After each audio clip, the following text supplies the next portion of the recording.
Okay. Hi, Charlotte, Maya. Hi, Nice to Karin. have you here. Let me introduce you to Charlotte, everybody. Charlotte is the author of the debut memoir, Sushi Tuesdays. Shall we take a look here? Yes. And her work has also appeared in the New York Times Modern Love. It's appeared in Hippocampus, among others. Her writing explores the intersections of grief, parenting, and self-care, particularly within the context of suicide. She is a former attorney. She is the mother of 4 sons, and she and her husband live in La Cañada, which, if you don't know, is a suburb north of downtown Los Angeles. And of recent note, she is an empty nester and has just made her final college payment. Yay! How does that feel, Yippee! Charlotte? It feels like a raise. It feels like, yeah, that 12 years of paying at least one college tuition, maybe 2. So that feels like a big landmark. amazing. Congratulations, among many other congratulations. It's all culminating at like this year. I mean, this has been a big year. It's a big year. Yeah, it's been a big year. I can't believe it's only May. It feels like a lot longer. Yeah. Yeah. Well, right. It's not over yet. Yeah, but then it's Like already May. Not quite sure how that happened either. Right, right. Well, only more good things are coming for the year, hopefully. So I'm not sure who here who has, I think a lot of people have read Sushi Tuesdays. Not sure if everyone in our audience has. So I feel like what I would really love to do is take, because really, I mean, you are someone who didn't necessarily have a background in writing before you wrote this book. And like many people that I meet along the way in the world of memoir, suddenly have this urgency and this, feel compelled, like I have this story to tell, um, and without sort of coming up, having a background in writing, aren't necessarily sure how to tell it. And so I think you're such an amazing, inspiring example of maybe talking through the process of what happened, right? What happened that was the thing that kind of was the urgency inside of you to do something with this life event that happened. And then how did that unfold? How did you make it happen? What we're kind of breaking down the steps and talking through the steps, I think would be really helpful. And maybe just the obstacles or the green lights along the way, or any tips or insights that you had for anyone else who's sort of walking that path. So let's just start with what actually happened in your life that sort of got, I guess, for lack of a better word, this particular ball rolling. Mm-hmm.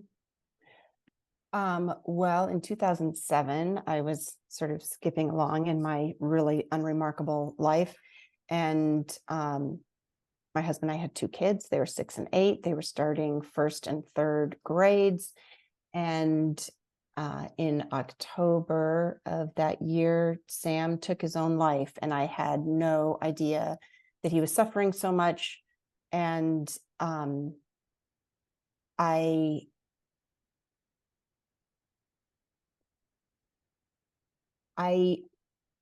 felt like, so I was totally floored.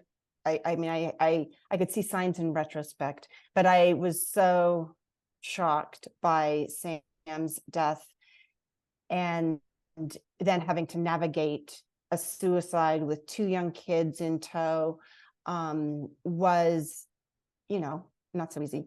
And I felt like suicide is something that we don't talk about.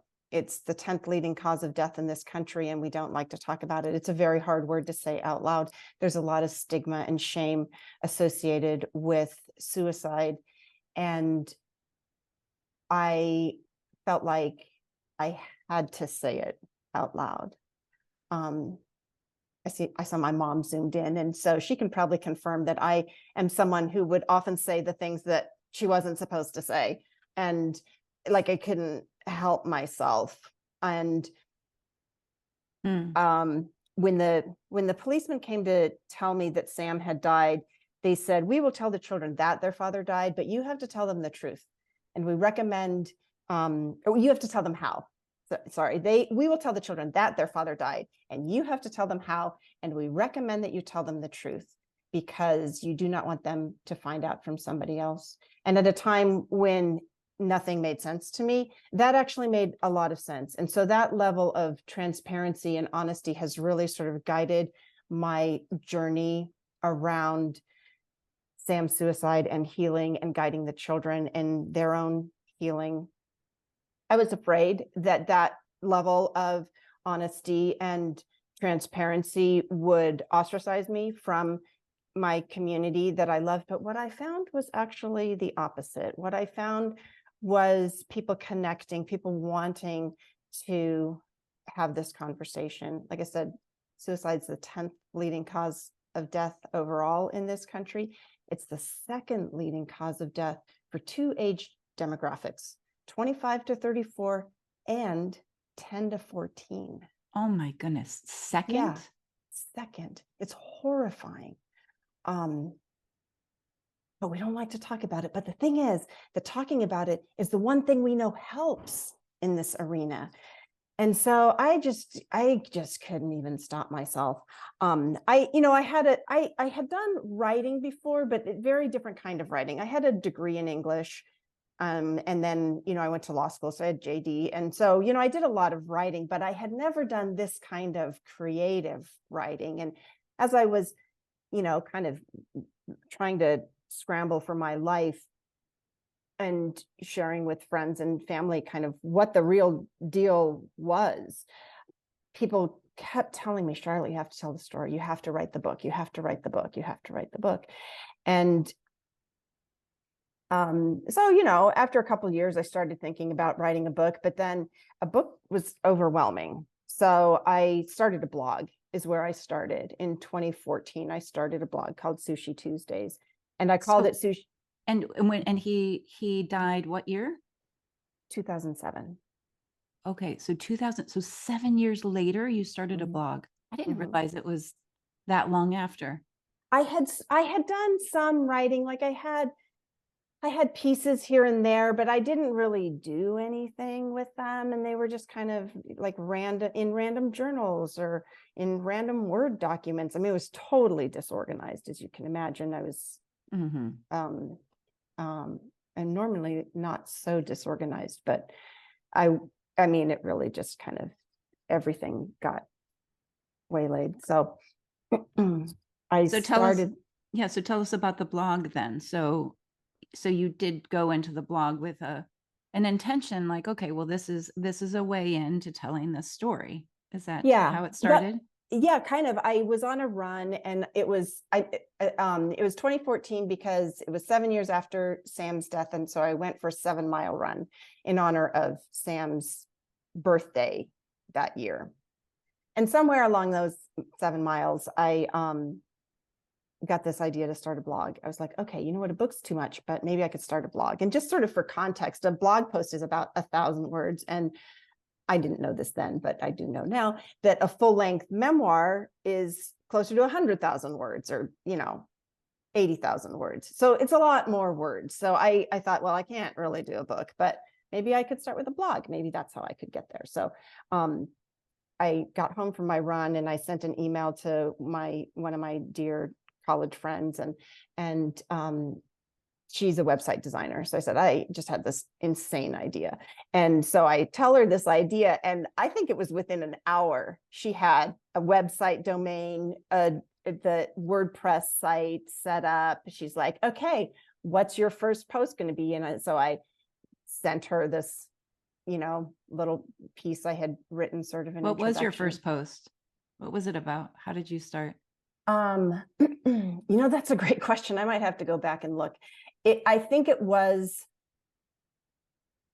literally just an introduction, kind of, I was widowed Mm. suddenly in 2007. I had no idea Sam was suffering so much. And I just think it's important to talk about suicide. And Mm. um, and Tim and I, so for those who might not know me, I was widowed in 2007. I accidentally fell in love with the most eligible widower in town. We got married in 2010. We each had 2 kids. We each have 2 Dannies. So we blended our family of 6. And before I decided to hit publish on the blog, I had a conversation with Tim and said, um, what do you think about this? And he too was very transparent in his grief journey. When Debbie was diagnosed with stage 4 colon cancer, they were very transparent. And so when Tim and I talked about it, we decided if by sharing my story, I could help just one person, then it would be worth it. And so I send my blog post to Catherine, she hits publish. And within, I want to say 24, 48 hours, I got an email from a friend of a friend whose twin brother had just died by suicide. And she said, your blog post is giving me hope. And she was my one. So that was kind of where I started with that blog, Sushi Tuesdays. The name comes from Tuesdays became my day for self-care. Tuesdays, I had my favorite yoga class that I went to, and then my therapist had a recurring slot that opened up on Tuesdays. So Tuesdays very quickly became sort of a sacred day for me. I called it my Charlotte Shabbat. I went to yoga, I went to therapy, and didn't see doctors or lawyers or CPAs or BFDs or I didn't do laundry. I didn't go grocery shopping. I didn't do anything I didn't want to do. And as a practical matter, it was just from when I dropped the kids off until when I picked them up. So from 9 to 2, 9 to 3, maybe. So it wasn't a lot of time, but when you're a single mom, that's a lot of time. And so I really used that time just to devote to my own self-care and healing. What does Charlotte need today? Do I need to crawl back in bed and cry? Because that's allowed. Do I need to go for a hike? That's allowed. Do I want to, scream in the car or play music in the car or dance, whatever Charlotte needed that day? And sometimes I would take myself out to sushi. The kids were little, so they didn't care about sushi. And sometimes I'd take myself for a pedicure. That was a really good day because then, the nail polish lasted a lot longer than 4 or 5 hours. So that was a reminder that I had taken the time to take care of myself. So a chaplain who I had talked to said, when you write your book, Charlotte, you should call it Sushi Tuesdays. So I had this title, and I actually had in mind a cover like this, Sushi Tuesdays. But then when I started the blog, I used that for the URL. And I don't know if you can see it on the spine of the book, but there's what we refer to as one of Uncle Jose's colorful words right in the middle of Sushi Tuesdays, which I might have edited out if I had noticed it. But after I saw it, it was kind of poetic because it is dealing with the shit in the middle.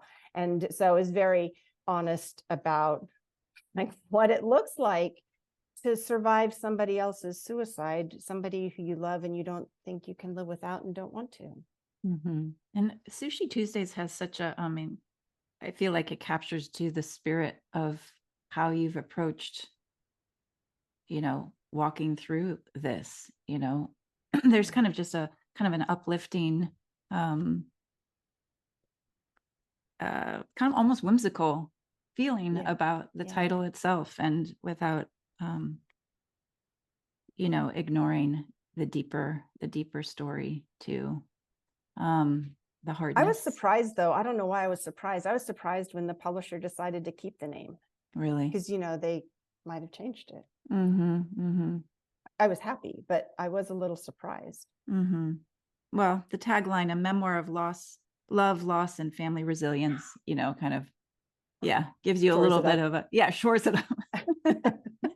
Okay. So tell me how this then proceeds. Cause I want to make sure we move it along so we can see sort of the whole arc of this. But it's helpful to get kind of like a grounding here. So at what point, you're writing the blog, and at what point does it sort of move into where's the book in this? Yeah.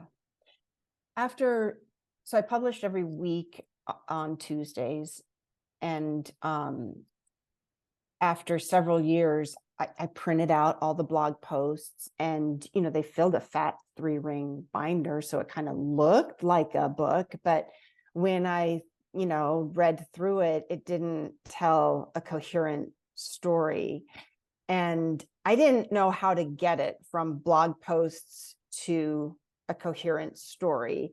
And I had signed up for your daily prompts years before.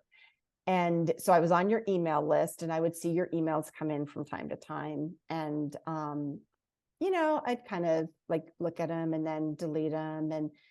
And then I have all these posts, and I saw that you had a workshop coming up. And so I emailed you about going to the workshop, because I thought, okay, maybe this person will be able to kind of help me. Maybe this workshop will help me get the blog posts into a book. So I took the workshop. I loved it. I had some more writing, but it wasn't any really closer to like finding my way with what I had into a book.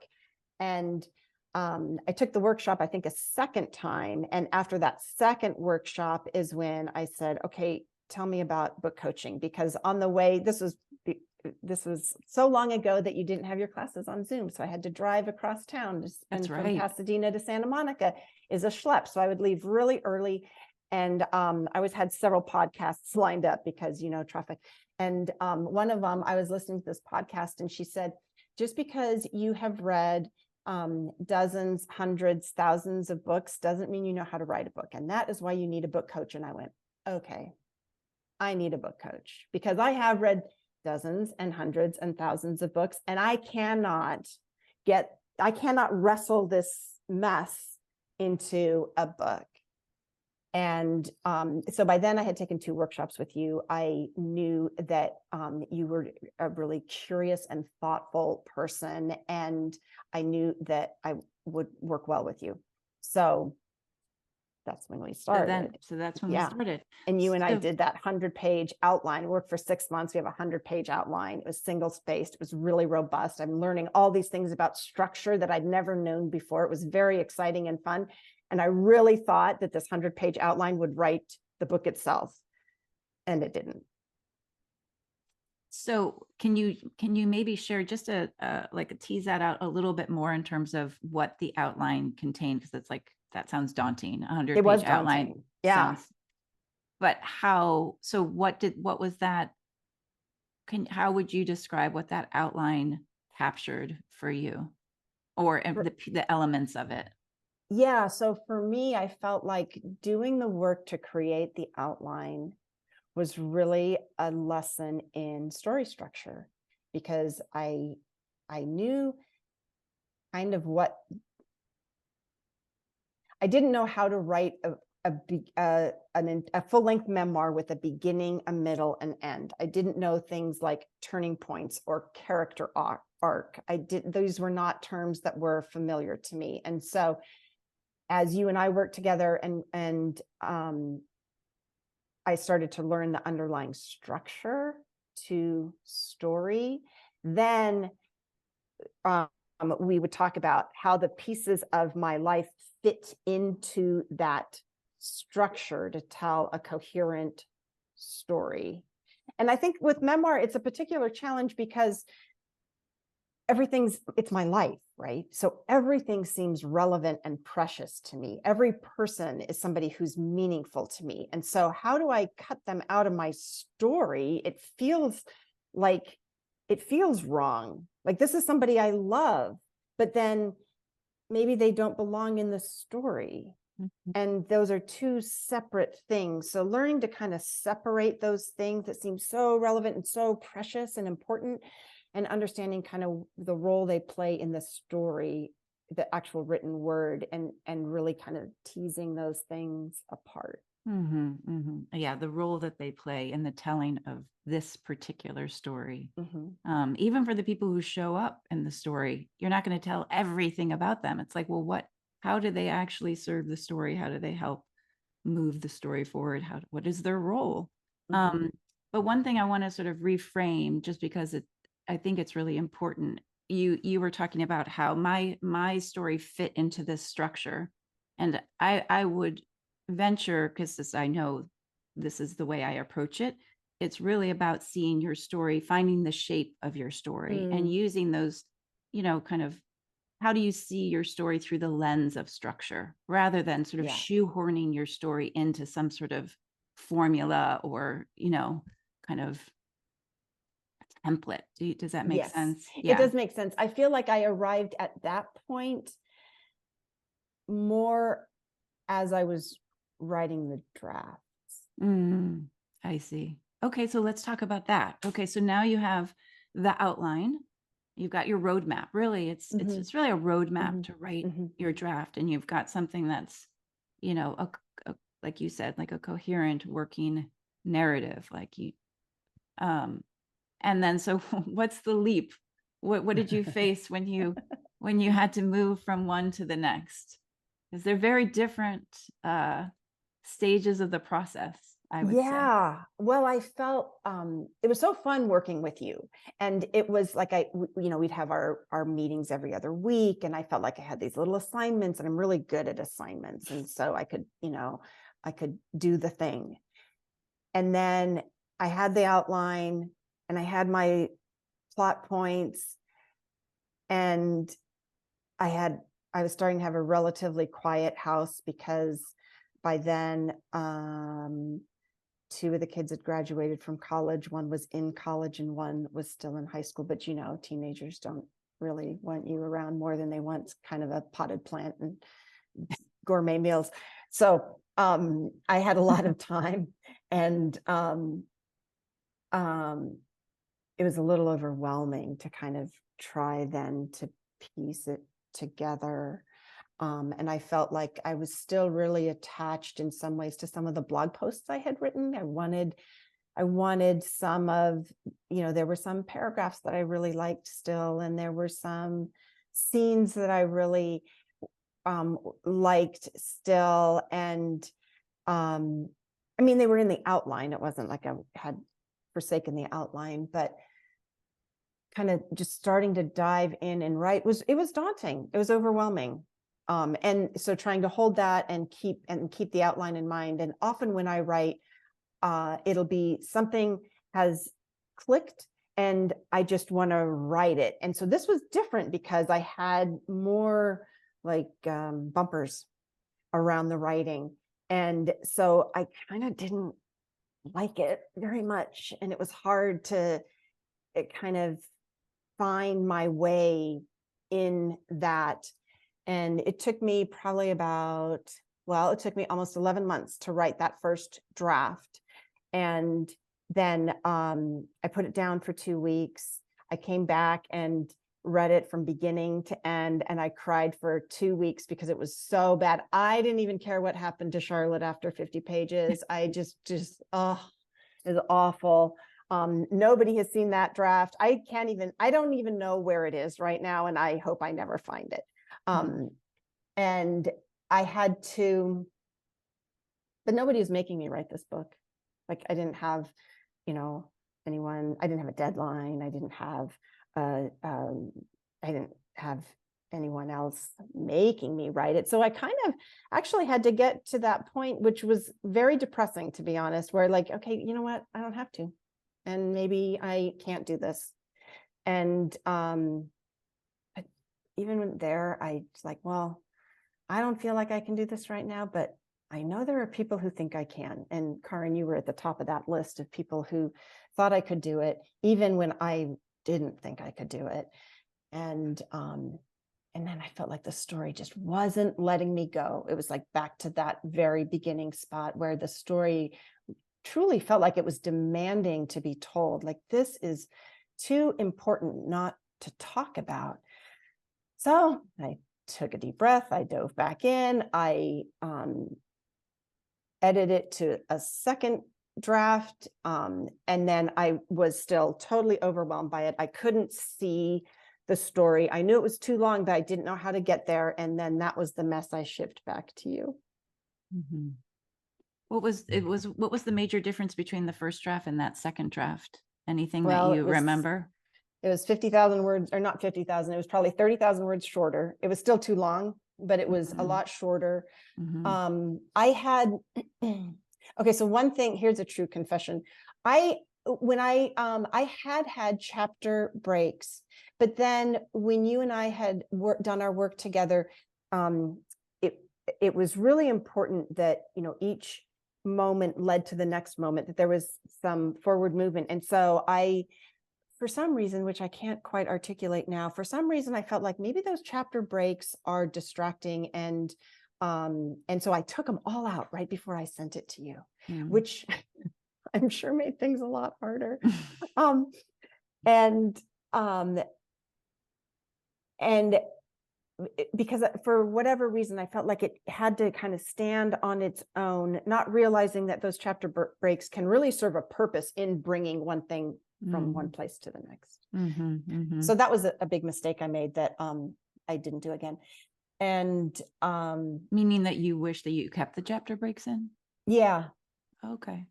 I do. I think that would, but you know what? I can't say I regret it, because it's how I got here. And so by the time, so then you had it for a couple months. So I had a couple months also not to think about it. And then when it came back with all of your comments and your suggestions, and that was overwhelming, because I was like, oh my gosh, I really thought I was closer to done. Sorry. And I had to, no, don't apologize. It was the work that needed to be done. And so, but I did have to think again about, do I really want to do this? Nobody's making me do this. This is going to be a lot more work. And again, it wouldn't let me go. And I knew it's interesting that you kept revisiting that. Oh, like at sort of, you know, more than once. Yeah. Coming back to that. Yeah. Do I continue or not? Yeah, well, because it's hard and it's emotional, right? I'm so attached to this project. And now I'm attached to it not only because it's my project, but because it's my life and it's people I love and care about. And so again,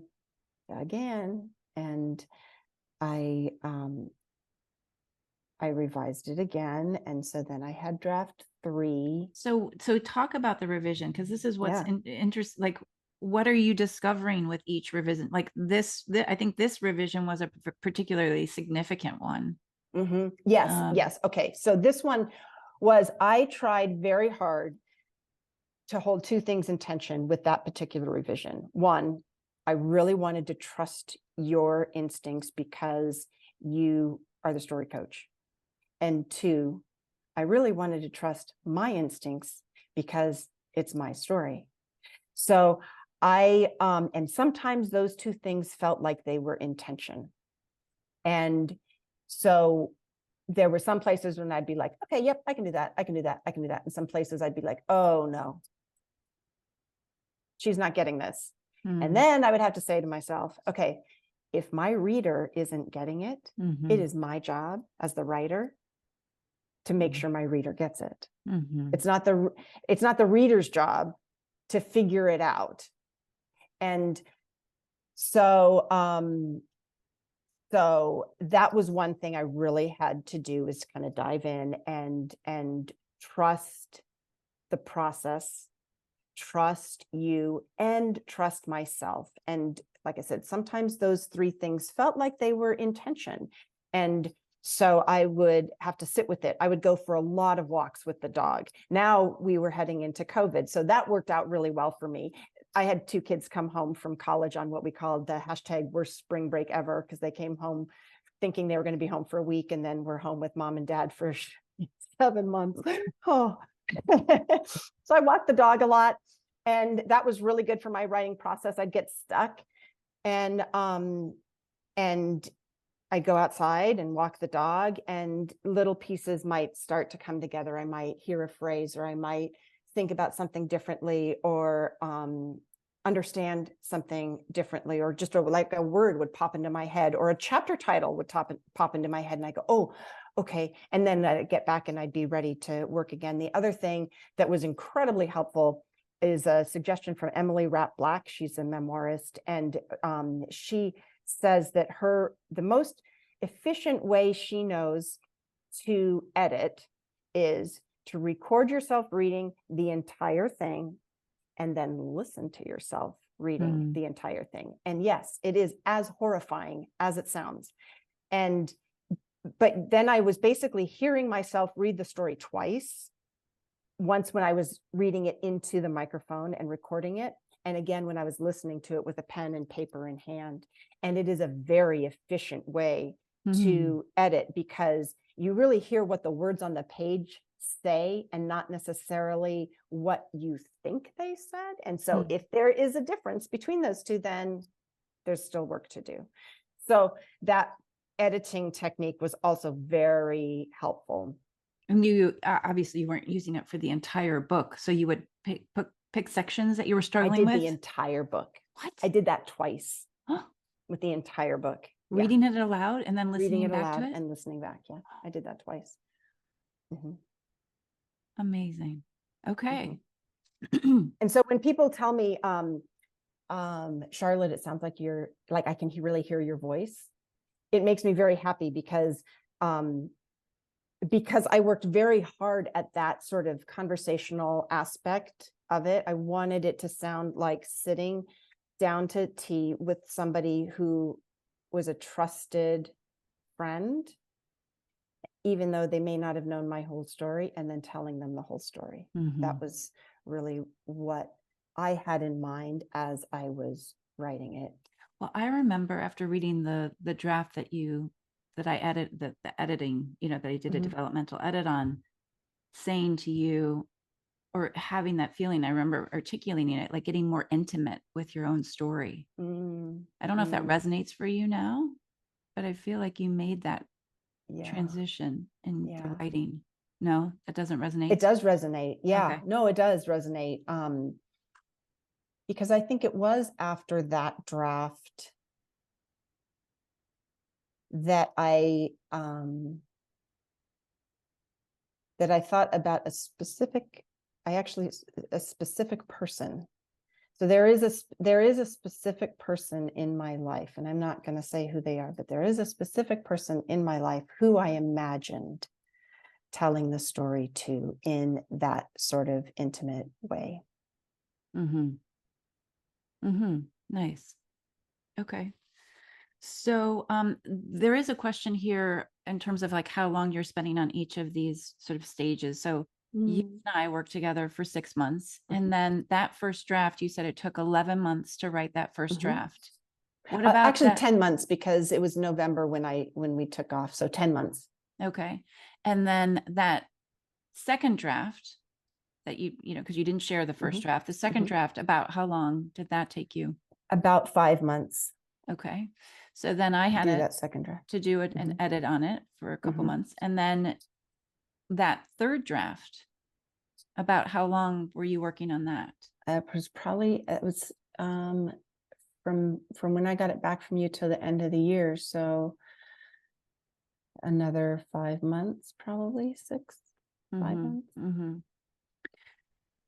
And then I had a writing partner, and she was working on a project and I was working on a project. So we exchanged chapters every week. She was a really careful reader, really thoughtful reader. She was somebody who I had known for quite a while. So she knew Sam and she knew all the kids. And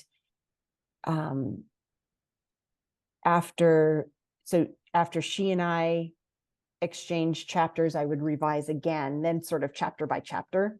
And that was then at the end of that, I had a fourth draft. And that draft then I finally felt comfortable sending it out to other people to read. And so you and I talked about who would make good readers, and we chose 5 people. So we call those beta readers, right? Beta readers, yeah. And they were each very different from each other. And so I sent those drafts out to those 5 beta readers and asked them to, scribble on the pages, let me know where, whatever their feedback was. And So then when I got all 5 drafts back, I literally lined them up together on the table. And then I could see, where did people laugh out loud? Where did people cry? Where were people confused? And so 2 of the readers, 3 really, were people I had known for a long time. So from some I had even known longer than Sam. And so they knew all the players. And then 2 who didn't really know me very well. And so those 2, if they were confused about something like chronology, that I really paid attention to, because I needed it to stand up on the page for people who didn't know me. I needed people to, I just needed it to be able to stand up on the page for my friends and family who could fill in from what they knew. That doesn't help readers who don't know me. So each beta reader had something specific, had a specific lens. It's very interesting to get that kind of feedback, actually, because you can really see how readers bring themselves to the page and what resonates with different readers. And so that was fascinating to me. And also one of the ones who didn't know me very well is a journalist. And so his feedback in particular was incredible, because he had been a writer his entire life, but also his journalistic lens is a very different one than memoir. And this is somebody who doesn't read memoir for fun. He reads World War II aviation histories for fun. So I'm not exactly, he's not my demographic, in other words. And so sometimes his feedback, like for example, he wanted everybody to have a first and a last name. And so that was something that I went, okay, let me think about that, because I wanted to honor the feedback. But then as I thought about it in the memoir, it didn't make sense to me necessarily for everybody to have a first name and a last name. It's nonfiction, but it is also a story. So very different than journalism. Yeah. So, but his lens was incredible to me. And there was a lot on chronology that he would ask about. And so I would do things. That is where I also tweaked a lot of the titles, because I realized I could use titles in a very specific way to move to ground the reader in what time it is now. Yeah, great. Well, I feel like we're at a point now where we're going to move into how do you get this published, right? So you get your beta readers, you address their comments, you sort of figure out which ones make sense to you. You do a final. How long did that final draft, that polish, shall we say, take before you were ready? By then, I really knew my story well. I really knew kind of how it was flowing, where it was going. And so once I incorporated all of their feedback, that's what I called draft 5. And that was the draft that I used to start pitching agents. How long did you say? How long was that? Probably about 2 to 3 months. And also by then I was also really excited, because even though they all had like some things, they were all overwhelmingly supportive. And so then I knew I was close. And so I was excited. The kids were back in school, and so I was excited. I could just work on it for hours on end, and so that took I would say probably only about 2 months. We have a question here. We have a few questions, but I think I'm going to pick and choose when I ask certain ones. There's one here about the writing process, which is how much new writing took place in each draft, or was it mostly rewriting the words, sentences, paragraphs that you already had?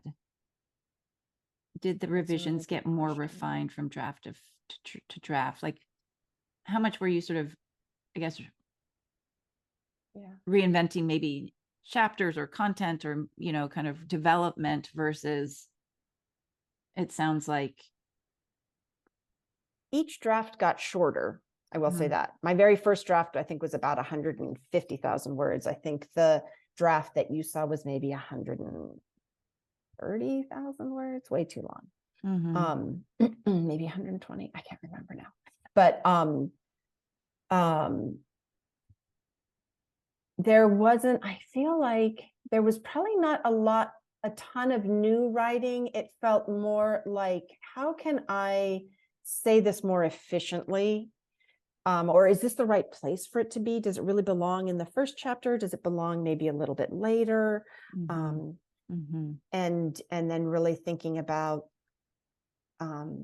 because, then once you start pitching agents, some of them only want to see the first 5 pages. Mm-hmm. So then, and that's true of readers too, right? When you pick up a book, if it doesn't grab you while you're standing in the aisle at your local independent bookstore, hint, then you might not come home with it.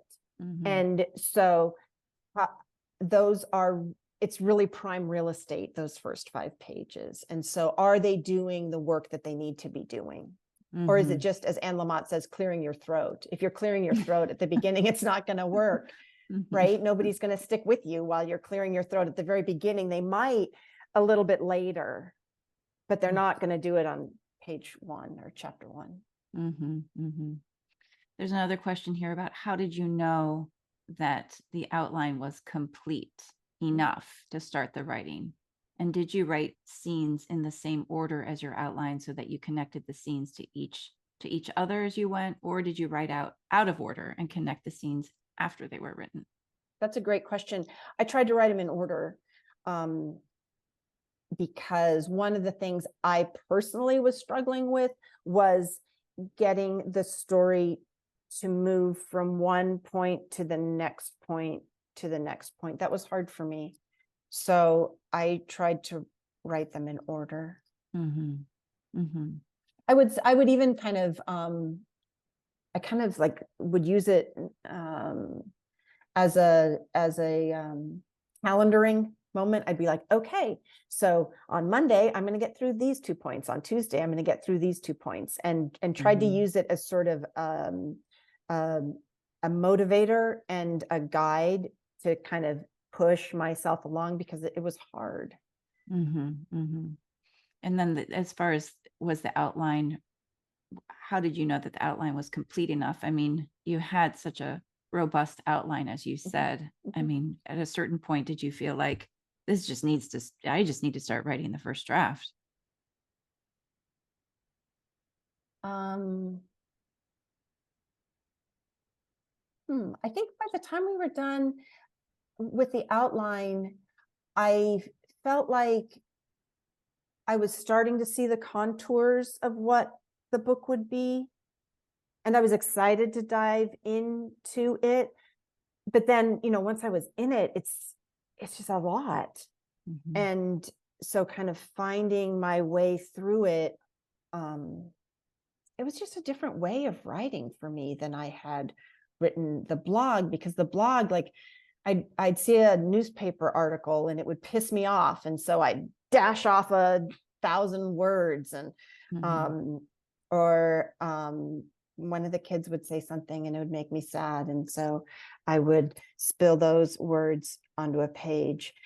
Or there would be an anniversary or a death anniversary, as we call them. And I would be sort of responding to that. But this wasn't like an emotional spark of Charlotte feeling like blah, blah, blah, blah, blah.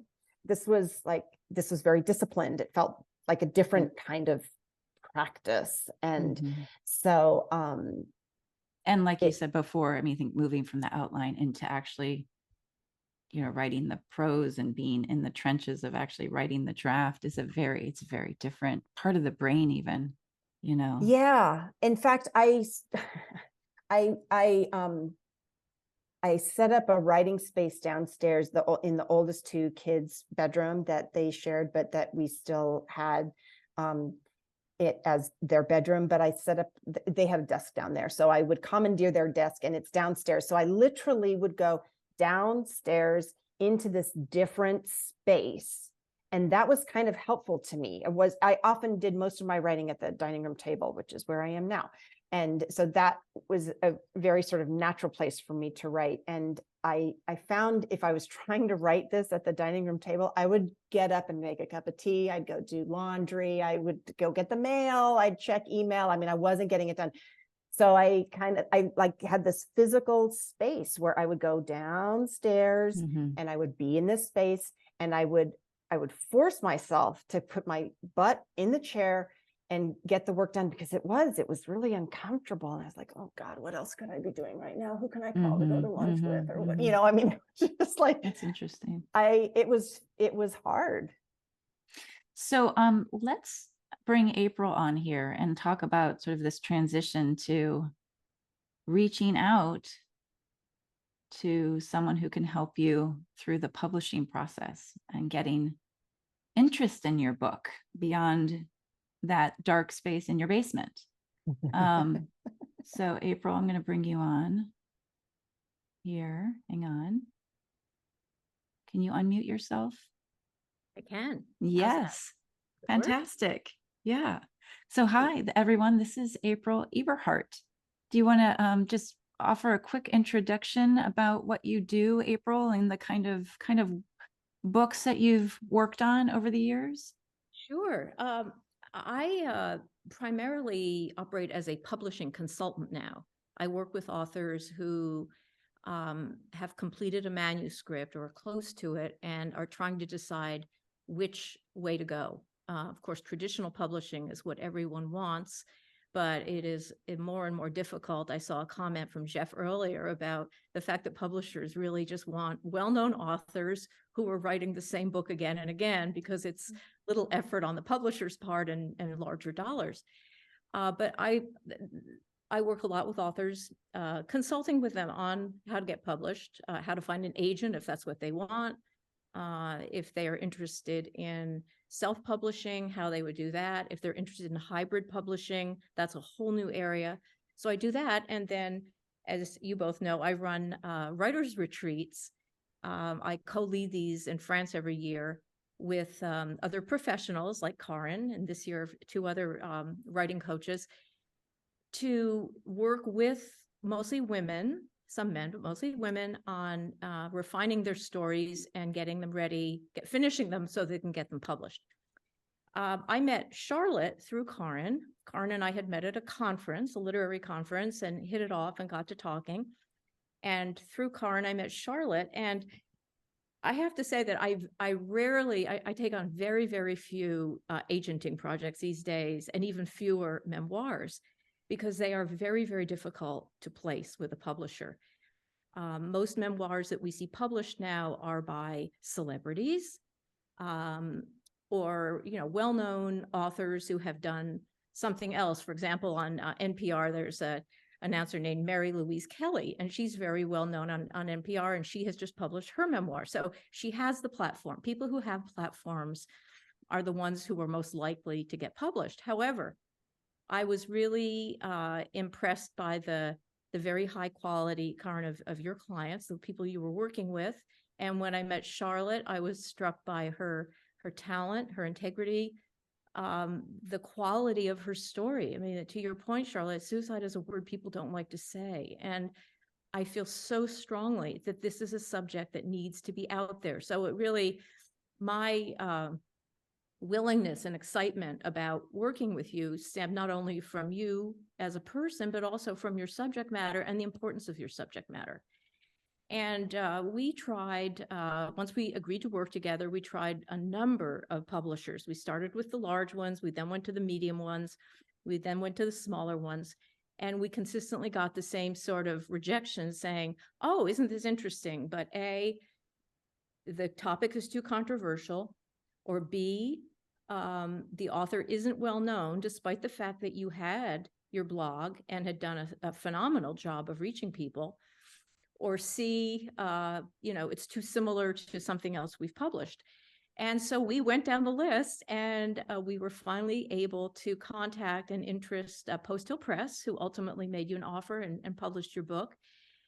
And I'm thrilled because I think, and you have also, very much to your credit, taken the advice to hire a professional publicist who I think has done a terrific job. That is really a well-kept secret in the industry. Even if you get an offer from a Random House or a HarperCollins, you as the author are very well benefited by hiring your own publicist. So it's a cost. but I hope you agree, Charlotte, it's been worth it because Kim has really done a great job. So let me stop there and see if there are any questions about that. Or did you want to, yeah, pop in your questions here in the chat, but also, Charlotte, do you want to speak to that at all? Like this process of what did you share with April to begin with? I mean, obviously, as a lot of times it happens with agents, there's some kind of personal introduction, not always, obviously, but do you remember what you shared with April initially? Yeah, well, April had been the guest author for one of your workshops. And so I had zoomed into that and was describing, as she just did, this sort of, so now I had this like fifth draft. I was ready. The timing was great for me when she was the visitor, because I had this fifth draft and then people were talking about query letters. I'm like, what is that? And agents. And so so now I was learning, okay, now I need an agent and I need to pitch an agent. And the query letter is the cover letter basically that I send to pitch agents. And so I gobbled up everything April had to say about the different types of publishing, but I still had some more questions, and she was so generous with her time and information and her email. So I sent an email saying, thank you so much. This is what I'm working on. I have some more questions. Would you be willing to talk? And she said, yes. I was excited. We had a nice conversation, I don't know, a week or so later, and asked some more questions. And I think I had told you in that first email kind of what I was working on, and April gave me some other resources to look to as I was starting to pitch agents, and she told me, she said, I'm not taking on any new clients right now, but I am curious to read your manuscript because the emotional impact is stunning. I remember that's what she said, the emotional impact is stunning, and I am curious to read it. And so I of course I sent it to her right away, and she said, I'll get back to you. And then it was a week and I didn't hear. And then it was another week and I thought, okay, she hates it. And then I thought, okay, if she gets back to me, I'm just going to take whatever feedback she gives me and we'll work on draft 6. I mean, that was kind of where I was like, okay. Mm-hmm. And then I got an email from April on a Sunday, and she said, do you have time to talk Monday or Wednesday? And so of course I picked Monday. And so we talked on Monday, and she calls and we're chatting, and she's so, bubbly and positive, and she's just this warm, wonderful presence. And a few minutes in, I said, can I ask you a really stupid question? And she said, yes, you can ask me anything. I said, are you offering to represent me? She said, oh, yes. And so I was totally primed for like, okay, well, you need to cut out another 20,000 words, and the beginning is too slow, and blah, blah, blah, blah. And it was affirmation that, okay, I had done the work, I had completed the drafts, and she did have some changes, but like I didn't know how to spell minuscule. So that was the kind of changes that she made. And by the way, I have asked a lot of people if they know how to spell minuscule, and so far you're the only one, April, who knows how to spell minuscule. That's what spell check is for. I know, but spell check makes so many mistakes. I ignored it on that one. It does. Well, I'm sorry that I was so circular in my offering you representation, but frankly, the time gap was in reading it and really considering it, and frankly, knowing how hard you had worked with Karin on this and multiple drafts, it was so finely tuned and polished that if misspelling minuscule is the only, that was one of the very, very few things we changed, but it was very clear that you had worked very hard and very smart on this, and you had a very, not only an important message, but a really polished manuscript. So there are a few questions coming up for you, April, here. And maybe we can even talk about it in relationship to Charlotte. So this idea of like platform and, being an unknown author, a debut author. I mean, how are you thinking about that in terms of taking someone like Charlotte on, and what do you recommend, for others who are sort of in that position, trying to get someone like you or some other agent interested in their work? Well, platform, I'll say this, platform is important. It's more important for a work of nonfiction, whether it's a memoir or narrative nonfiction. because that essentially sets the stage. It creates your persona online, which makes an agent and a publisher more likely to take a second look at your manuscript. Platform is less important for fiction, but I find increasingly, to the extent that you can develop an online presence prior to pitching your book, the better off you are, because agents and publishers in particular look at the numbers. They Google you. They want to know what your score is, how many followers you have. They are very numbers driven, because in their business, their goal is to publish this and sell as many copies as possible. So to the extent that you can build your platform, particularly for nonfiction, including memoir, the better off you are. That will increase your chances of finding an agent. So with regard to Charlotte, did that bump you at all, or are you in a position where that's really not your business model and that's not how you?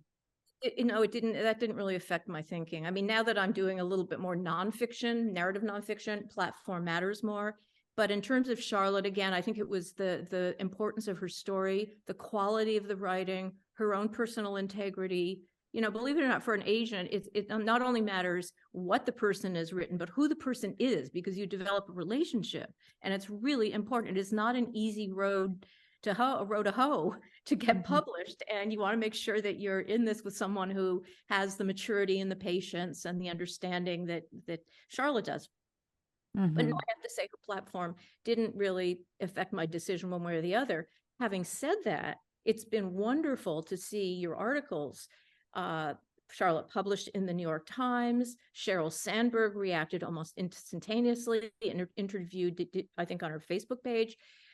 You have, since this story has come out, you have developed a very broad, very robust platform. And ideally, for a new author, it's better to develop it before, but you have done a phenomenal job, and that will stand you in good stead. And where does the publicist, Charlotte, come in? Has the publicist helped you establish that platform? Do you see it like since the book has been launched? And we also have a very specific question about how much do you pay a publicist? What's the cost of that investment? Well, I will tell you, when I first interviewed publicists, and I interviewed 3, I didn't realize, first of all, they will all want to read your book and make sure that they want to be your publicist. And so it's almost like interviewing for agents again, which surprised me. I thought, if I'm paying you to do this, you'll just do it, but that's not the case, which is good, I think, actually. You want a publicist who's really excited about what you've written. And when I interviewed Kim, she said the funniest thing. She said, you just need to know right now that you will not make back in book sales what you pay me. And if that's what you're looking for, then good luck. Because especially as a first-time author, it is really a passion project. But that having been said, Kim is amazing and I love her. She is great. And I've done, I think maybe 15 podcasts, another several interviews. And she was really helpful in the timing of pitching the Modern Love piece to the New York Times. I had the piece, and she was very helpful in pitching it. And she said, okay, here's when I think you should send it in, and beginning of October. And if you haven't heard back from them by mid-November, then I have 3 other places where I'll pitch it. And so I sent the Modern Love piece in myself, but mid-November, I'm like, okay, Kim, I haven't heard anything back. And then I got an email from Daniel Jones, which was thrilling. Can you, April, speak to like the range of what you're going to pay a publicist? Yes, $15,000. I mean, that's the number. Or twice that much. Or twice that much. There you go. Let's say we're going to start at 15,000. Some might charge you 12. It's not a small investment. And as Charlotte says, it is very unlikely that you will earn back that investment. With an Mm. agent, I mean, we work hard too, but agents don't get paid. Agents, I call it my literary philanthropy with it. But with a publicist, you is an outlying, you are paying cash, and it is typically 15,000 or more, as Charlotte says. But it is truly, in my experience, the only way to get your book on the map. Even big publishers don't do public publicity anymore. They probably have a list of 10 name brand authors who get all of their publicity budget, and they will do nothing for the rest, particularly new authors. And it breaks my heart to say that, but that's the truth. So it's important to keep your day job and put aside the money and be prepared to spend it on a good publicist. And they're really only a very, very few. I gave Charlotte the three names I felt were the best ones. There are very, very few really good, honest publicists out there in my book. And they're going to, Go sorry, ahead. sorry. No, keep going. Who will? Well, but you want them to read your manuscript and make sure that they are really involved, really behind it, and realize and agree that it's worth putting the effort and time into it. And that 15,000 goes, is it like a length of time? Is it like 3 months or something, or 6 months leading up to your Different ones have different, I found they had different yeah, options, I see. let's call it. And they all really start working 6 months before publication date. So you really have to know who your publicist is going to be 6 months before publication date, because they want as many of those podcasts and articles as possible around publication date. And they need time to pitch their people. Yeah, that makes sense. Right. And they'll usually start 3 to 6 months prior to the publication date, and then we'll continue to work 3 to 6 months after. But to Charlotte's point, so much of it is laying the groundwork so that when your book is published, it's out there in the broadest way possible. And like the internal publicist, she seems to have, she must have, I don't know, 50 or 60 books she's trying to publicize. And then the individual publicist that an author might hire himself or herself, they are very, like, they all check their calendars to see, okay, what else do I have coming around that same date? So they are very mindful of how many projects they take on. And part of why it's expensive is they don't take on a lot of projects, and they don't take on a bunch at once. So so I knew 6 months before pub date, I was one of a handful of her clients, but I knew that the month before pub date, I was like her primary focus. So it kind of, they're very specific about how it seems to me anyway, from where I sit, they're very specific about how they allocate their time. Yeah. And they're very conscientious about it because they want the book to succeed too. So this is for April. When reading a prospective client's draft, how soon into reading the manuscript do you have a sense of the potential of the draft and of working with that writer? Usually the first page or two, believe it or not. And often I've received a pitch letter beforehand. I tend to work mostly through referrals. And so I typically have some sense before I begin reading whether or not this is a client who would be a good match for me. But if I don't, if it comes in over the transom, I read the pitch letter, and then usually within the first couple of pages, I know. Because to Charlotte's point, 5 pages, most readers will give a book. We have such short attention spans now that unless it really grabs you right away, it's unlikely that it's going to interest others. So it's really, for me, it's 1 to 2 pages. Sometimes I'll read 5, but I know I either read a couple of pages and then say no thank you, or else I read the whole thing straight through until 3 a.m. That's how you know. That's how I know. That's so interesting. How far in advance of publication date did you know your book would be published, Charlotte? Was it like a year in advance? Yeah. So when April and I got the offer from Post Hill Press, it was in February. And the editor said that she wanted books in hands this time next year, which in publishing world, I have learned, is lightning fast, because a lot of it was a year between, almost exactly a year between when we signed the contract and when the book was published, because there is a lot that goes into that too. I mean, I just feel like I keep learning along the way, which is fun. But a lot of other people who were getting book deals when their book deals were for late 2023 or sometimes even 2024, because publishing works very, very slowly. So I knew a year in advance. I had a publication date about a year in advance. And so it was plenty of time, but also it was very fast in publishing world.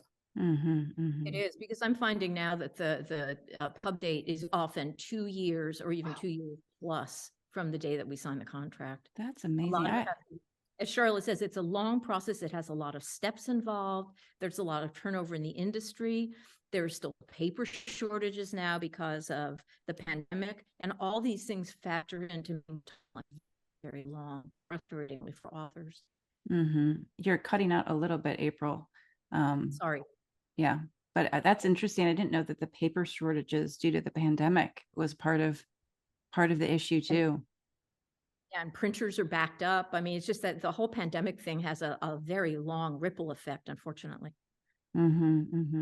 Well, maybe we'll take one more question here and then wrap up, because I want to be be respectful of people's time. But we have a question here in terms of the edits that you were given, Charlotte. What on the publishing side? So they get the manuscript, and it sounds like with April there weren't too many. There were some typos. But what about on the publishing end? How much are they sort of putting their hands on it? Similar thing, actually. I got a really nice letter from my editor that said, she said she tried to offer as much feedback as possible, which I think was a way of saying, there are some places where I asked, you to consider making some changes. But honestly, I mean, they were I think I made those changes in less than 2 weeks. I mean, it was very little. I was expecting more, to be honest, just because I had heard that was part of the process. But the editor wrote this beautiful letter. She said, "This is one of the most wonderful manuscripts I have ever read." And she said, "I read nonfiction all day long because it's my job. I read nonfiction at night. And so you should know I don't say this lightly. And I really hope Sushi Tuesdays does very well." It was, so I feel like, I do feel like I did the work in advance. Like, you got to do the work sometime. Either you're going to do it before or you're going to do it after, with the agent's changes or the publisher's changes. Right. I feel like I had, but I had really adopted a stance of humility, because I really wanted the best possible manuscript. And if what that meant was digging in and finding other places that needed to be edited, I was willing to do that. And if I can add quickly, Karin, I mean, to Charlotte's point, I find increasingly editors make very, very, very few edits now, because they expect the manuscript to be delivered pretty much perfectly. And so that puts much more pressure on the author, on Charlotte, meaning that you and she worked extensively, puts pressure on the agent, saying that before we send it out, it really has to be perfect. And so as a result, very interestingly, editors really no longer edit. They acquire and they publish. They do very, very little editing. And how do you know how the book is doing? Like, what are the ways to, I mean, do you get updates from the publisher? How do you know how it's selling, how it's doing, apart from someone nominating it, or apart from like, it's a New York Times bestseller list?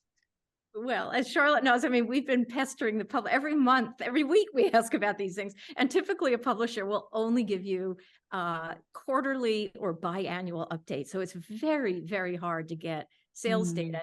Some authors do track it online. There are ways to track your sales on Amazon, which of course is the biggest source of sales now. But it's very, very difficult to get information promptly, as Charlotte knows. Okay. Interesting. So I guess you just have to, you're at their mercy to give you information when they're ready. Take it on faith, or take on the project yourself to see what you can find out. And are you already working on something new, Charlotte, or are you just enjoying the kind of breathing room? If there is any. Some of both. It's I was surprised at how much I would have to do as an author to market and promote the book. And it's tiring. It's fun, like interviewing with Sheryl Sandberg, that was cool. So it's been fun, but it is a little exhausting. And so I'm really trying to enjoy this sort of season of it, even though I kind of have some other writing projects starting to bubble up and want to get my attention. So I'm trying to enjoy this, and then also looking forward to having some quiet time to write. Seasons is such a good way of saying that, like enjoying this particular season. Well, thank you both for coming today. I really appreciate it. You guys are both, I feel like we've all been on a journey together, and it's been so fun, and it's so fun to be here at this place, you know, where the story is out in the world. Thanks for coming. Thank you, for having Karin. us. It's such a thrill to be here with you. And thank you, April, for everything. Well, and thank you both. Karin, thank you for introducing me to Charlotte. Charlotte, thank you for being the person and author you are.